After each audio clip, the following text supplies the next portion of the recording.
आज हम देखते हैं अंतर्राष्ट्रीय संबंधों का आदर्शवादी दृष्टिकोण, ओनली 3 मिनट में। अंतर्राष्ट्रीय संबंधों का आदर्शवादी दृष्टिकोण के की पॉइंट समझिए पहले। जो ये दृष्टिकोण है, आदर्शवादी दृष्टिकोण जो है वो मानव स्वभाव की अच्छाई में विश्वास करता है। इसका मानना है कि मनुष्य जो है तर्कशील प्राणी होता है, अच्छा होता है और नैतिकता को प्रमोट करता है। दूसरा मानना है कि नैतिकता और मूल्यों की प्रधानता होती है, कि मनुष्य में जो है नैतिक मूल्य होते हैं और नैतिकता होती है, मूल्यों की प्रधानता होती है। अंतर्राष्ट्रीय नीति में इन नैतिकता और मूल्यों की प्रधानता के कारण शांति और सहयोग संभव है। इसके अलावा थर्ड पॉइंट में कि अंतर्राष्ट्रीय सहयोग पर जोर देते हैं। उनका मानना है कि राष्ट्रों के बीच जो सहयोग है, संवाद और पारस्परिक निर्भरता से शांति और समृद्धि संभव है। यानी कि आपस में बातचीत के द्वारा, एक दूसरे को सहयोग करने के द्वारा, एक दूसरे पर निर्भरता के द्वारा शांति संभव है और विवादों को निपटाया जा सकता है।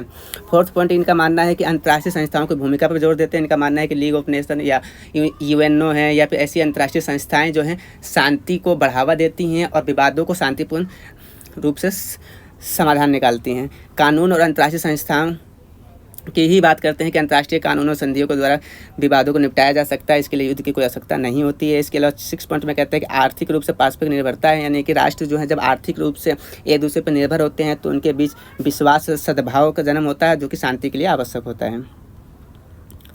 विशेषताएं समझ लीजिए, सीधी सी बात है। विश्व शांति की स्थापना पर बल देते हैं, नैतिकता और मानवीय मूल्यों पर जोर देते हैं, सहयोग, संवाद, समाज में विश्वास करते हैं, अंतर्राष्ट्रीय कानूनों और संस्थाओं का समर्थन करते हैं जो युद्ध रोकने के लिए आवश्यक है। इसके अलावा युद्ध की बजाय विवादों का शांतिपूर्ण समाधान का समर्थन करते हैं तथा व्यक्ति और मानवता के कल्याण को प्राथमिकता देते हैं। मनुष्य की नैतिकता में विश्वास करते हैं, मूल्यों को प्रधानता है इनके दृष्टिकोण में। आलोचनाएं किस आधार पर होती हैं, तो आलोचनाएं करने का एक मेन आधार यह है कि मानव स्वभाव को बहुत ही ज़्यादा आदर्शवादी मान लिया गया है। शक्ति, राजनीति और स्वार्थ को नज़रअंदाज कर दिया गया है इस दृष्टिकोण में। अंतर्राष्ट्रीय संस्थाओं की सीमित प्रभावशीलता होती है, क्योंकि संस्थाएं हर समय हर बार विवादों को शांतिपूर्ण समाधान करने में संभव नहीं हो पाती हैं। इसके अलावा आदर्शों को व्यवहार में लागू करना काफ़ी कठिन होता है। इस आधार पर आलोचना की जाती है कि जो आदर्श इन्होंने दिए हैं वो वास्तविक राजनीति में पूरी तरह से कारगर नहीं हैं।